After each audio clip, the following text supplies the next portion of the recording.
Nicole Cabell, welcome to Cultural Attache. It's a pleasure to talk to you. We're going to talk today about the Haymarket Opera Company's production of Alcina staged concert that will be at Ravinia on August 24th. And you have the privilege of returning to the role of Alcina in Handel's opera. Correct. I performed the title character of Alcina in Geneva, and that's Switzerland, almost a decade ago. It was January of 2016. So it's really wonderful to revisit her. And this is a slimmed down version, everybody should know. It's an afternoon concert at Ravinia, so we have a bit of a time crunch, but we think that we will be able to put on a fantastic show with all the highlights. Well, the interesting thing about Alcina, and thank you for correcting my pronunciation of that because it didn't occur to me that it would be an Italian name. No worries. But there is a lot of dance music built into this opera. So I would assume that that would be one of the obvious places where you can make cuts. Yeah, there are some cuts in the dance music. There's cuts in some, I think maybe some of the choruses, and definitely some of our arias are cut because, Handel just loves to write many, many arias for many, many characters. So we have something called a da capo, which means that you sing the first part, you have a little sort of bridge and a B section, then you come back to the first part and you do some kind of ornaments. So we've cut some of those because the message has come across in the first time you do it. And if we have to make cuts, some of those da capos are cut too. That's the interesting thing that I find about classical music through the ages. It's like it I get a sense that the people who attended, you know, say classical music concerts or operas in the first 200 years of the art form really wanted to get their money's worth. And that length was something you aspired to, not something you shied away from. That's correct. And also, you had a different, just say, concert going public who at the time wouldn't necessarily sit and watch something for 2 to 4 hours. People would sometimes be going in and out of the performance. Sometimes there would be shenanigans going on in the balcony. And so you had this sort of dual purpose reason for the da capo, one of which, of course, is to say, hey, if you were out, here's the story again. And the other is to say, well, I'm going to tell it again with increased emotional power. In which case, sometimes these ornaments would make you sing with more fioritura. You could sing higher, softer, go lower. You could just kind of emphasize the power of the first one with ornaments. Also to show off, to show off your vocal capabilities. And the composer's writing capabilities as well. All of the above. Now, this opera, Alcina, is 290 years old. Um, what do you personally feel is the resonance of this mystical story today? You know, it's interesting. If you look at operas that opera seria, opera comique, you listen from all periods of history, the themes generally all revolve around the same things. Love, greed, jealousy, heroism. So this opera really has it all, of course. And what I love about this writing is that it is universal. It's old, but by our standards, but generally you Handel has this wonderful way of writing human emotions in a very transparent way. There isn't You absolutely know exactly what the character is going through the music, regardless of whether or not you can speak the language. So that's what I really love about his writing, and I find it to be somehow a little bit more accessible than some of the music that was written after it in terms of just being communicating raw human emotion. And perhaps because it was still a relatively new art form at the time, we were just a little bit more straightforward. The compositional style was a little bit more straightforward, as opposed to the bel canto era, where it became maybe even more about singing. But yeah, so hopefully the audience will feel the same and find the emotional impact to be pretty straightforward. The interesting thing about Alcina is, I didn't know the opera, so I spent some time in the last week and a half listening to it while I was working out. And I actually found that I was more productive and accomplished more listening to Handel's opera than I ever would have been without it, or sometimes with other music. And I think that surprised me that Handel had that ability to inspire, doing better. And I'm just wondering, what are the qualities you think that Handel as a composer has that could inspire those kind of things, 3 centuries later? Yeah, that's a great observation and a good question because I think if you're not familiar with Handel and you listen to his operas, you'll find I think immediately that there is this wonderful sense of rhythmic variety. So, you might have been listening to a couple of what they call rage arias, where where it's fast and the beat is very strong. Again, it has a sort of like echo to modern music. It's got this real beat going, and you have a lot of what we call fioritura, coloratura around that. So the singers sing like a lot of notes around these beats, and so it kind of is just very invigorating to listen to. And of course, that is supposed to inspire you to say, "Oh my gosh, this person is so overwhelmed with emotion that they have to, do this much with their voice." And this again, the strong rhythmic quality. I can actually imagine working out on a treadmill to handle myself. But also the music has a mathematic complexity, just like Mozart. So it kind of, I think it inspires us on a subconscious level to sort of make a little bit stronger, like neurological connections with our brain. And then you connect that to the rhythm with the body. And it's just this really wonderful, you get this sort of high, this listener's high by listening to Handel or Mozart or Bach or Vivaldi, these composers that are a little older. You mentioned at the start of this interview that you sang this role in Geneva in 2016. It's 9 years later. What do you think your relationship and understanding of this opera is now, 9 years after you first performed it? Yeah, so revisiting, I think I have a slightly different vocal approach. One's voice usually evolves when they get older. So my voice might be in some ways centered a little bit lower. So I find that there's a little bit more meat in the middle and in the bottom. And so those parts of the opera I can lean a little bit more into. Also, of course, the older I get, the more subtext I might be able to dig into when it comes to the language. And so, I spend a little bit more time on how I'm pronouncing things. So those things are different. But I think the real interesting part is this is semi-staged. Which means it's basically going to be entrances and exits and implication as opposed to like a fully staged, very active production, which is what I did 9 years ago. And I do think that ultimately is going to change some of the intention. And I really can't tell you how yet until we until we start that process. One other thing is the relationship you have with the individual singers is going to make a difference too. So I know the singers in this upcoming production, and they're wonderful and incredible singers, and some of them I've sung with a lot in the past. And I think that will change how we interact, how we sing the recitative, and how we might approach the arias in general. But it's a little bit of a wait and see situation. What are the unique challenges of singing Handel's music?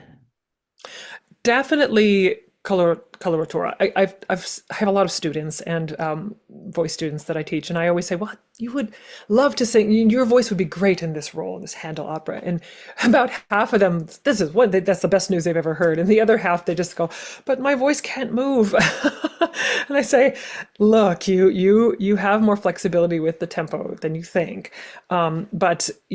Yeah, the coloratura, how fast the voice moves, it's a challenge with Handel, and especially for the lower voices. I don't have as much as the character of Bradamante and the character of Ruggiero, two mezzo sopranos, lower voices, and they just have to move. They really have to move their voices. And honestly, if you can't get the voice to move, it's a hard thing to sing.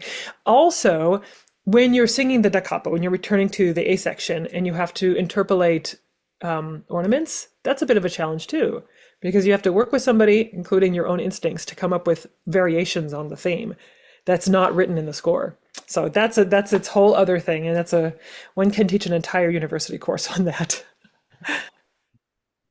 We don't often think that there's necessarily going to be a lot of emotional arcs necessarily in Handel's music because of the technique that's required. But midway throughout Act Two, Alcina is finally seen through more forgiving and perhaps sympathetic eyes.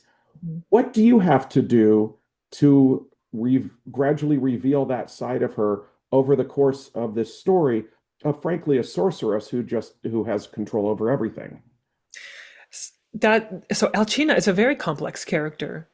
We learn that Alcina has probably had many lovers in the past that she has enchanted, meaning who knows how they would have felt about her before she put her spell on them. And when she got bored with them or displeased with them, she turned them into animals or rocks or, anything that could please her on her island. But I think it's pretty obvious that this one, Ruggiero, and this is why this whole moment is everything. It changes everything for her. She actually does love him. There's just something about him that made her actually fall in love with him. And so when his lover, Bradamante, dressed as a man, comes to the island to rescue him, and he eventually finds out the truth and goes back to her, it's a real heartbreak for her. And so the music that she sings, I think it's a little bit gradual. She sings this aria, "Ah mio cor," my heart. Her heart's broken. But it's not sad and sympathetic, this sort of thing. It is, for her, a real shock. She's angry and she's surprised that she feels this way. So you have to sort of, as a singer, you can't be too limpid as a singer. You can't fill your voice with too much pathos too soon. It has to be a gradual reveal. And so you have to color your voice slightly different in that aria. And then she's angry in a couple of the other ones that come later, and then very heartbroken towards the end. And so there's another aria towards the end of the opera that you really can melt into as a character. So the challenge is making sure you see her kind of character character arc, really doing this. It's not as sort of black and white as one might even read because of the way Handel writes it. So yeah, and that's, who knows if it'll be successful, what I do, but that's my intention, is to have a gradual reveal of her character, to reveal the sympathetic arc. Well, I did go back and read your reviews from 2016, and unless something radical has changed in your approach in the last 9 years, I don't think you or the audience has anything to worry about. We'll see. That was a beautifully staged, and this one will be a very different approach, but I trust Haymarket, and they're just a fantastic company. Well, what makes them unique?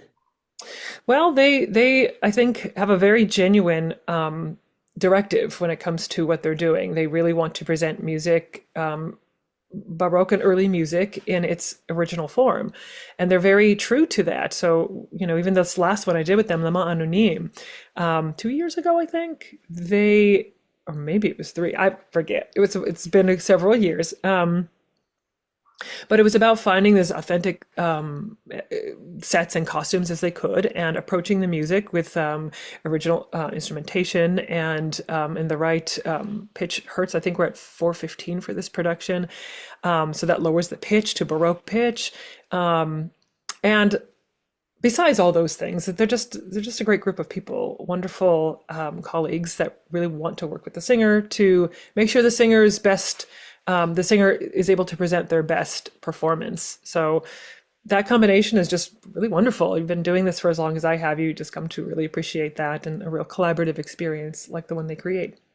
Does it help being involved with an organization that isn't some kind of corporate performing arts behemoth? I think that's why they can do what they can do, because they have a lot more control over the vision. Um, it's not a bad thing that opera houses and orchestras are looking to increase revenue, because at this point we're all just trying to survive. So it's really not this huge for-profit thing, that one might think it is. And so I don't blame the big opera companies for prioritizing popular productions or star singers or whatever they need to do to get the word out. But I love that Haymarket, though they are a smaller company, their reputation, because of the quality of their work and their singers and their mission, has consistently just kind of floated to the top. I think that they are really unique in that way. And like I said, I'm just so happy to be back. I have a question for you about an aria at the end of Act One, and I'm probably going to butcher the name of the aria because, Italian is not my first language. But it's Tornami a Oh, Vahagiar. yeah, tornami a vagheggiar. Vahagiar. Thank you. I have read that in some productions, Alcina sings it, and in other productions, sings it. And I'm Mhm. wondering how and why do you think those kind of changes, that decision is made, and who's singing it in this production? Right, right. So that's so funny you bring that up because I haven't thought of that for a long time. You know, I think I listened to a recording of Joan Sutherland singing Alcina, and she took that aria. Honestly, I don't know when that tradition started, where Alcina took it. Excuse me. It's written for Morgana, and it is very specific for Morgana. And I think if Alcina took it, it's simply because it's great music. It's one of the most popular arias from the opera. Not it's I would say almost it's the most, but it's not the most popular aria. However, because it's so wonderful, I think that's why it just beautifully written, exciting aria, lots of fioritura. I think, you just have maybe a diva here and there that really want to say, I want to sing that, but I'm really glad I'm not singing it because it's very high and it's not at all, in my opinion, Alcina's character at all. So let's just come scritto as written. Let's keep it as it is, and you'll be very happy with the Morgana who's singing it, and she'll do a great job. Well, it's good to know that divas have always pulled that stunt about well, this is showy, so I need to do it. Exactly. They didn't want to be, I don't know, shown up by the other soprano, maybe. Who knows? Right. Now, the end of this story is not happy for Alcina, but at least you don't die. I mean, is and I know that's unique for sopranos. I make the joke, but I mean, you have played a lot of Yeah. female roles who Mm. inevitably have to die at the end of the opera. How refreshing is it to play a character that doesn't have to die? That's really funny too. Yeah, I think it was 2019. I was I did four roles in a row, and I died in the first three. So it was Traviata, Bohème, Romeo and Juliet. Yeah, dead, dead, dead. I really mastered dying, the death scene. But no, yeah, she doesn't. She did. She gets sort of basically left on that island by herself in the ruins. Her whole entire fantasy collapses. The magic is snuffed out. So she might as well be, sort of, well, she's spiritually dead. But no, it's refreshing. And honestly, I think all of the Mozart operas, which is the other, I don't really sing any other Handel opera but this. So all the other Mozart operas I sing, they live too. So I have sort of practice in living, but Donizetti, ones that I do, yes, I live, and the Mozart and the Handel, yeah, it's nice to live. It's nice to live, but you have to create a spiritual death with her character arc. Well, it's interesting because doesn't she sort of start spiritually alone? I mean, isn't that what brought her to the place where she is at the beginning of the story anyway? Well, she is spiritually bankrupt, right? Whatever, she has this power and she's used it for this like really nefarious purpose. And why, right? Why does she keep using it to enchant these men who happen to get lost on this island? One could say she's lonely, um, but she's actually she's not a morally good person. And it could just be that she's been on this island for so long that she's kind of gone mad. And then perhaps her power has enchanted these men because of the loneliness. But at this point, I mean, she really is playing with she's really, a lot of the characters she's playing with. Except for Ruggiero, she doesn't want to lift the spell because I'm sure she's quite afraid that he wouldn't love her regardless of whether or not Bradamante came. But yeah, let's just put it this way. I think she gets what she deserves. You can feel sorry for her, but she absolutely gets what she deserves. Not a good person. Well, as we're talking about this, I sort of feel like Alcina is no different than people using social media today. Or the companies. Yeah, Yeah. right. But I mean, she presents herself the way she wants to be seen. She tries to Mhm. control how that image is accepted and feared in her particular case. But Yeah. ultimately, she's no different than the Wizard of Oz. Well, she's a catfish. They actually see her for what she is once the magic's broken, right? So you've seen some productions where she's an old hag, other productions where she's just like, a monster. But whatever she is not what she has presented. So I think that's a really interesting and relevant comparison to say that, she's using kind of the smoke and mirrors of her time would be comparable to social media. Oh, absolutely. The interactions that she has with people are disingenuous. So sure, that tracks with these. And I say that knowing that you don't have a very major social media footprint. So this, just I'm I'm, bad that way. but I don't want people to think that I'm somehow, suggesting that this has anything to do with you because your social footprint is about this big. I need to improve that actually. I need to learn from Alcina. Or maybe not. Now, you've performed roles in operas and in concerts, by composers Mozart, Puccini, Gershwin, George Walker, William Grant Still, Poulenc, Barber, and more. Mhm. What roles and composers do you feel fit best in your voice today and fill you with the most personal satisfaction? Yeah, great question. So my favorite role to sing is Mimi in La Boheme. She is, and it has always been. When I was younger and I couldn't sing the big roles, I said, "Well, can I please just get to the point where I can sing Mimi?" And I started out singing the other character, Musetta, in the opera, and then when I started singing Mimi, it just fit like a glove. So I've sung that in a lot of places, and it is definitely my favorite role. However, I'll say this: I'm still not the optimum Puccini singer. My voice has a soft hue, and doesn't. I can't imagine singing Mimi in like a 3,000 seat house necessarily. So if pressed, I would say, if there's a role I could sing anywhere all over, it would be the Contessa in Le Nozze di Figaro, a Mozart opera that you can have a slightly warmer, richer voice for, but you don't have to compete with the orchestra. And it is just written optimally for my range. So I'd say 51% Mimi, 49% Contessa, Le Nozze di Figaro. Um, in 2015, you told Schmopra that, quote, I never thought I would sing Alcina. I never thought I would sing Merry Widow. 10 years later, are there other roles you never thought you would sing that doing Alcina, and Merry Widow have given you the confidence to tackle? Yes, actually. Strauss. I have never sung Strauss, and I think Strauss can be big again, big for my voice. But I do think there are some Strauss operas. Rosenkavalier, I would love to sing. And I think at this point in my life, in my late 40s, when I'm looking at, I'm an educator, so I'm singing a lot of concert repertoire, and I'm trying to be sparing with my opera in order to accommodate my teaching schedule. There are a few roles I'd still like to stuff in there before the dreaded, change happens in women's voices. This typically happens in their 50s.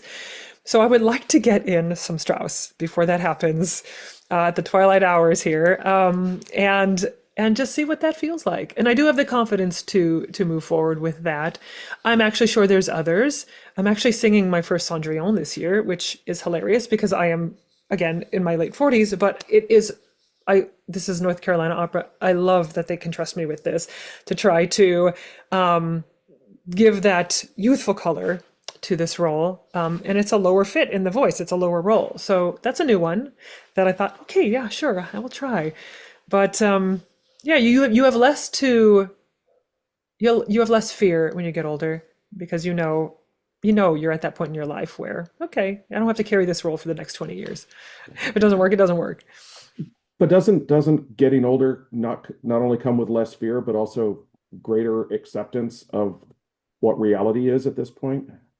Yes. I hate what happens to the body, and I love what happens to the mind, with the exception of forgetting where my keys are sometimes. But I really, really enjoy this increased sense of confidence and just not caring as much what people think. It just doesn't matter. But that comes also with the fact that I have a legacy now. I'm very happy with all my career has been nice and full and fat, and I have recordings to show for it, and I've done everything that I've wanted to do. So at this point, it's kind of, you say you have funny money. This is like funny years. I can play with these years now at this point in my life. That's got to be immensely satisfying. It is. You just hope that the body can do what you want it to do. But yeah, it is. It is. Well, one last question for you. Handel is quoted as having said, "I should be sorry if I only entertain them. I wish to make them better." How Hmm. has performing Alcina made you better? Oh, wow. Well, we know Handel, you said that made you feel so much stronger mentally, even after just listening to Handel at the treadmill. Is that what you said? I was actually on a stationary bicycle, but Nice. I went faster in a shorter amount of time and further. Yeah. Handel's made me better the way any great composer makes you better when you sing their music. That you're able to challenge yourself beyond what you initially thought you could do. You're living in a place where you're creating music that, again, I think creates stronger neurological links in your brain. It's just like brain food, but it's also really healthy for the body, and so it makes you a better singer. Um, and if you start to dig deep enough into the music and into the text, learning about the human condition always makes one a stronger human, right? To understand how you might be similar to even the worst characters, and to look inside yourself and say, how do I avoid these kinds of behaviors, and what can I learn from the justice that has was heaped upon her at the end? What can any of us learn from that? What not to do? Not that I would enchant, you know, innocent man on my private island, but had I the power of social media, for instance, it's yeah, it challenges you to just make sure you're genuine and honest and a good person.